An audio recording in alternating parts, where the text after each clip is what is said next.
Buenas tardes. Vamos a ver otro ejemplo de examen de geografía, en este caso el de acceso a ciclo formativo superior de 2015. Como siempre, ya sabéis que aunque hagáis acceso a la universidad, este tipo de ejercicios os sirven porque las preguntas que se hacen son muy parecidas a las que se hacen en los exámenes de acceso a la universidad. Mirad, en este caso las preguntas son: ¿qué relación existe entre historia geológica y relieve? Causas y consecuencias de la disimetría de las vertientes peninsulares. Población ocupada en el sector primario. En este caso es un comentario de tabla. A continuación, comentario de una pirámide de población, España. Tema: la producción industrial actual en España. Y finalmente, tema: globalización. Es un examen pues con mucha carga y bastante completo. Como os digo siempre, lo primero que hay que hacer es leerlo entero para tomar decisiones respecto al tiempo.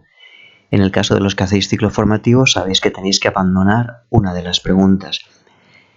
En este examen a mí me parece que probablemente las más complejas puedan ser la 5 y la 6. Producción industrial actual en España y globalización. ¿Por qué? Pues porque pueden ser preguntas que no nos hayamos estudiado demasiado. En cambio, una pirámide de población tenemos que saber hacerla. Un comentario de tabla, si seguimos las instrucciones, también tenemos que saber hacerlo perfectamente bien. Y las otras dos preguntas teóricas son más bien breves.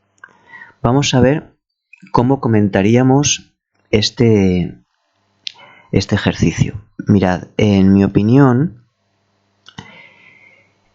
pasaría lo siguiente. La primera pregunta: relación entre historia geológica y relieve. Esto va al tema 3, formación del relieve.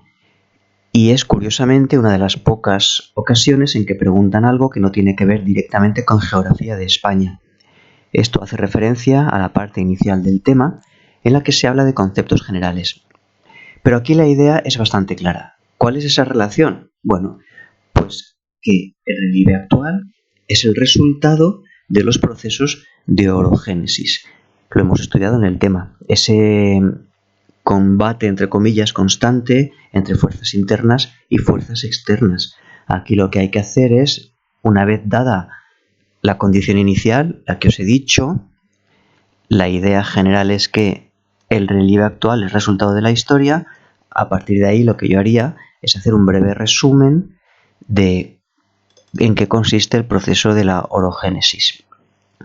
Para la pregunta segunda, causas y consecuencias de la disimetría de las vertientes peninsulares, tenemos que referirnos al tema del agua. Y aunque está preguntado de una forma que da un poco de miedo, causas y consecuencias de la disimetría, en realidad es esta cuestión que hemos trabajado en clase y para la cual os di también unos esquemas básicos, características de los ríos españoles por vertientes. Recordad, Atlántica, Mediterránea y Cantábrica es este mapa. Vertiente mediterránea, vertiente atlántica, vertiente cantábrica. Y sabemos que hay unas características de los ríos para cada vertiente. Esto es lo que hay que decir como consecuencias. Y como causas, bueno, pues las causas son algo tan sencillo que realmente ni siquiera nos hemos referido a ello en clase, pero en el examen que os pongo como ejemplo lo vais a ver con una línea, está claro. Pero aquí la cuestión es características de los ríos por vertientes, ¿de acuerdo? Preguntado de una manera un poco extraña. Por eso os digo siempre que hay que reflexionar un poquito sobre cada pregunta. ¿Qué es lo que quieren o a qué se refieren con esta pregunta? Respecto a la tabla, como podéis ver, población ocupada en el sector primario, lo que nos está diciendo es, fijaos en los años, un vistazo rápido del 70 al 2007, cómo la población ocupada ha pasado de ser el 29% al 4,5%. Cuando estamos ante una tabla, os he dicho alguna vez, en primer lugar, lo más interesante es que podamos ver rápidamente, si podemos, cuál es la idea general, ¿de acuerdo? Lo que os pongo aquí, cuál puede ser el gran tema o argumento. En este caso está bien claro que es la economía española se ha convertido al finales del siglo XX en lo que se llama una economía terciarizada y por tanto la mano de obra ocupada en el sector primario ha caído porcentualmente mucho, lo cual no significa que la producción agraria sea poca. Y por supuesto, hagamos estos ejercicios siguiendo el esquema identificación, lectura, comentario, porque nos van a dar las pautas y nos van a permitir hacer un comentario coherente. La pregunta 4, pirámide de población española, que es esta, nos pide que hagamos un comentario en el que de nuevo vamos a recurrir a los esquemas que os propongo. Si miráis el cuadernillo de técnicas que os entregué, tenéis esto. En la página 40 tenéis esto. Madre mía, cómo baila. Identificación, lectura y comentario. Recordáis que es una identificación, lectura y comentario un poco especial, pero no deja de ser ese esquema. ¿Hay algún elemento especial que deba ser señalado? ¿Y qué forma tiene la pirámide? Los grupos de edad, las causas ordinarias o extraordinarias. Ahora veremos el ejemplo que os propongo. Producción industrial actual en España. Esta es una de las que pueden ser difíciles si es que es un tema que no hemos estudiado demasiado. Pero en fin, aquí ¿qué tenemos que hacer? ¿Cuál es nuestro recurso? Nuestro recurso es que en el tema escrito tenemos al final del cuadro que tenéis donde están los datos pormenorizados de la industria española, al final se da una panorámica general de cuál es la situación de la industria española. Y lo que vamos a hacer es recurrir a eso. Os propongo empezar por unas cifras que sí que son cifras que más o menos deberíamos tener en la cabeza, la aportación al Producto Interior Bruto y el empleo, para luego hacer un repasito rápido por los caracteres generales de la industria española, que sí que es una cuestión que está muy resumidita en el tema, y luego hacer una referencia también a cuáles son los principales sectores de la industria española. ¿Qué estamos haciendo? Pues recopilando 2 o 3 cositas del tema de la industria para con todo ello construir nuestra respuesta. En este caso, es imprescindible que nos hagamos un pequeñito esquema antes de empezar. Y la última pregunta, pues de nuevo es una pregunta de haber estudiado, de tener en la cabeza los elementos fundamentales. Veamos una cuestión que os tengo que decir. ¿En qué consiste la globalización? ¿Qué están diciéndote de esta manera? Te están diciendo, di todo lo que puedas decirnos sobre la globalización. Es una pregunta de estas, en que sin preguntar directamente, di todo lo que sepas, en el fondo te lo están preguntando. Pero además, fijaos cómo os dan pistas para la construcción de la pregunta. Globalización, política, social, cultural y medioambiental. ¿Esto qué significa? Que te están diciendo un poquito de qué debes hablar. Te proponen un esquema mínimo. Os lo pongo aquí. Definición y tipos de globalización. Pues vamos a utilizar esto. El resto es propuesta de respuesta que os animo a leer, ¿de acuerdo? Como os decía, el relieve actual del planeta es el resultado de la historia geológica y a partir de aquí resumimos la orogénesis, fuerzas internas y fuerzas externas. Y ya está. Pregunta 2. Lo que os decía, diferencias entre vertientes atlántica, cantábrica y mediterránea.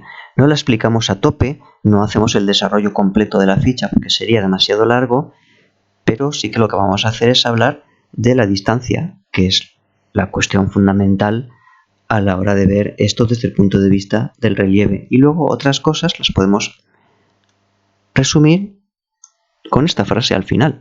Otras características de los ríos según vertientes se deben a otros factores como climas y tipos de suelo. ¿Por qué lo dejamos así? Porque no es lo que nos están preguntando, ¿de acuerdo? No nos están preguntando cómo influyen los climas en los ríos, solamente nos están preguntando por esta cuestión de la disimetría. Es decir, que unos ríos van a parar a un lado, otros ríos van a parar a otro lado debido al relieve peninsular. La parte que no teníamos explicada en clase es esto. ¿Cuál es la causa? Pues simplemente esto. una parte de la península ibérica bascula, atención, no báscula, sino bascula, que significa está inclinada, hacia el Atlántico y otra hacia el Mediterráneo. Y ya está. Esa es la causa. En cuanto al comentario de tabla, fijaos cómo en este primer párrafo intento poner por un lado identificación y lectura.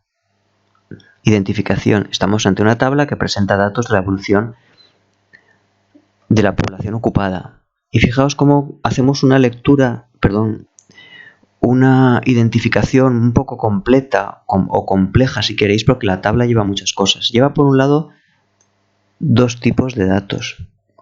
Hay que fijarse bien. Población que vive en el medio rural, por un lado.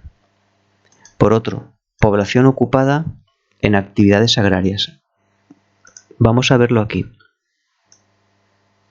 Fijaos bien en esta tabla. Hay en el fondo dos grandes apartados. Uno es este. Población ocupada en actividades agrarias. ¿Qué quiere decir? De la población que trabaja, cuánta de esa población participa en actividades agrarias.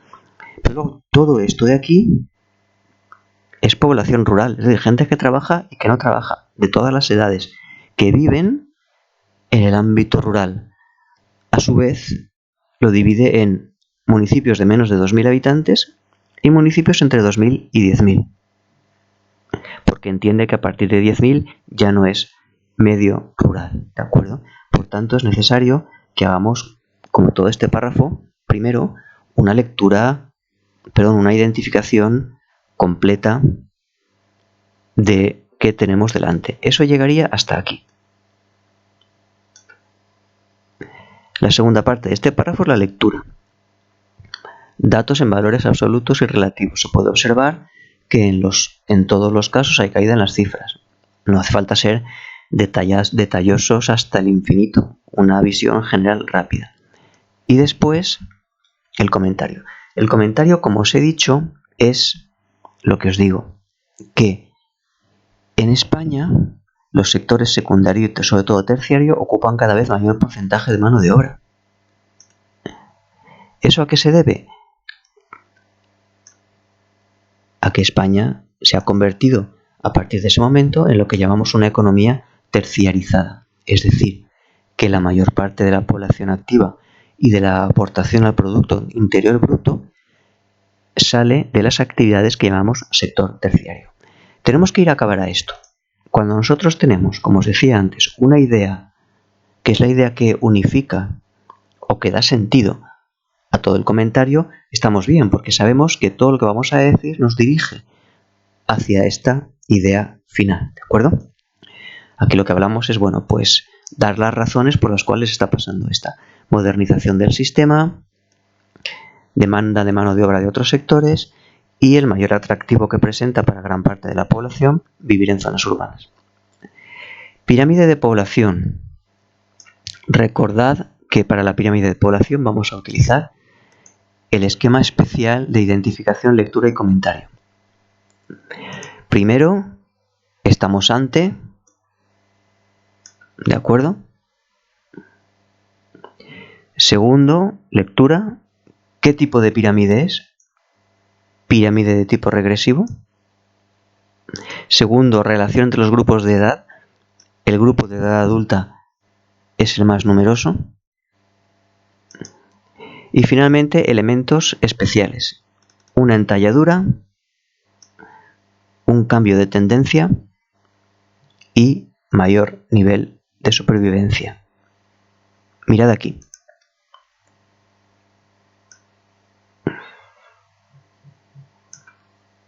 Es obviamente una pirámide de tipo regresivo, donde el grupo de edad más numeroso es el de los adultos, mientras que el grupo de edad de los jóvenes y el de los ancianos presentan cantidades de individuos similares. Además, entalladura, fijaos cómo se ve claramente aquí, esto es la entalladura. ¿Qué significa? Os lo recuerdo. La línea debería seguir este camino de forma normal y si no hubiera pasado nada extraño, pero de repente aquí entra, hay como una mordida, eso es una entalladura. ¿Qué es el cambio de tendencia? Fijaos aquí. Debería, lógicamente, si no pasara nada, seguir esta dirección, pero de repente se modera y parece que inicia tímidamente el camino contrario. Eso es un cambio de dirección. Y por supuesto la mayor supervivencia de las mujeres en las edades, en los grupos ancianos, es muy evidente. Cuando hemos hecho ya la lectura, lo que vamos a hacer es, paso a paso, hacer un comentario sobre cada una de estas cuestiones. Sobre la forma de la pirámide y la relación entre los grupos de edad, lo que vamos a decir son las razones típicas. ¿Y cuáles son las razones típicas? Las tasas de natalidad bajas, de mortalidad general e infantil bajas y esperanza de vida alta. Y a eso daremos una serie de razones, las muchas que podáis dar, que sabemos todos, pues que son las que todos podemos decir. Incorporación de la mujer al mercado laboral, acceso a educación superior, a métodos de planificación familiar, a sistemas sanitarios, a alimentación, a protección social. Y después pasaremos a hablar de esos rasgos especiales. Os he dicho varias veces que hablaremos de los rasgos especiales solo cuando tengamos claro qué decir sobre ellos. Si no, más vale no decir nada, porque meteríamos la pata. Pero en el caso español ya sabemos que si hacemos nuestros números y tenemos que la gente de 65-69 nació entre estos años, pues sí que podemos decir algo. Podemos decir que esto es debido a las condiciones de vida de la guerra y la posguerra. Podemos decir que el cambio de tendencia es debido a la llegada de la población inmigrante, que hemos dicho en clase muchas veces. Llega gente joven, en edad de trabajar, en edad de tener hijos y con unas, digamos, mentalidades en cuanto al número de hijos diferente de la mentalidad española. Y terminamos, siempre que podemos, cerramos con una conclusión general, como os decía en el caso de la tabla de datos que veíamos antes. Pues, ¿cuál es la conclusión general? Que las características de la población española son las propias de una sociedad desarrollada occidental. Después aquí ya, como os he dicho antes, os proponía un esquema. Primero cifras, las cifras básicas. En torno al 20% de aportación al PIB y de población activa. Después características generales que están ahí en la tabla de datos. Que están ahí en el tema escrito. El desequilibrio en muchos aspectos. Y finalmente, los tipos de producción. Es decir, cuáles son los sectores productivos que más importan en la cuestión de la producción industrial española. Y ya sabéis que la primera es la agroalimentaria. Y luego hay otras, metalúrgica, energética, automovilística, componentes aeronáuticos. Aquí es necesario que sepamos cifras. Y aquí se me acaba de unir alguien. Perdonad, la familia llamando. Sigo por no interrumpir, ¿de acuerdo? Es necesario que nos sepamos de memoria los datos, los números, las cifras. No, podemos hablar de una forma aproximada y es más que suficiente. Veréis que os he marcado algunas palabras en negrita. En torno a es la forma en que debemos introducir las cifras cuando no estamos completamente seguros de los valores reales. Así no metemos tanto en la pata. Y finalmente globalización.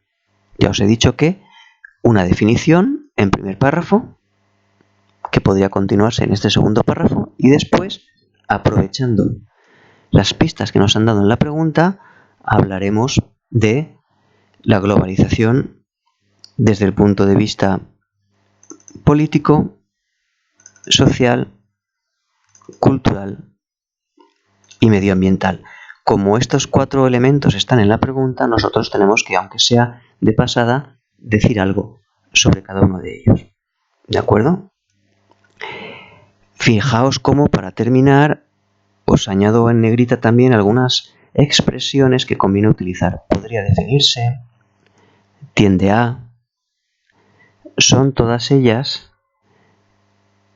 formas de hablar que nos evitan meter la pata a fondo. Hablamos de esta forma con valores aproximados. Y fijaos además conectores que conviene utilizar además de, a consecuencia de, también son conectores que nos van a ayudar a tener una redacción más o menos decente. ¿De acuerdo? Bien, hasta aquí este ejemplo de examen. Leedlo, lo encontráis tanto en el blog como en mi canal de YouTube. Y ahora, con vuestro permiso, os abandono y voy a ver qué es lo que quiere la familia que me está llamando. Un abrazo a todos.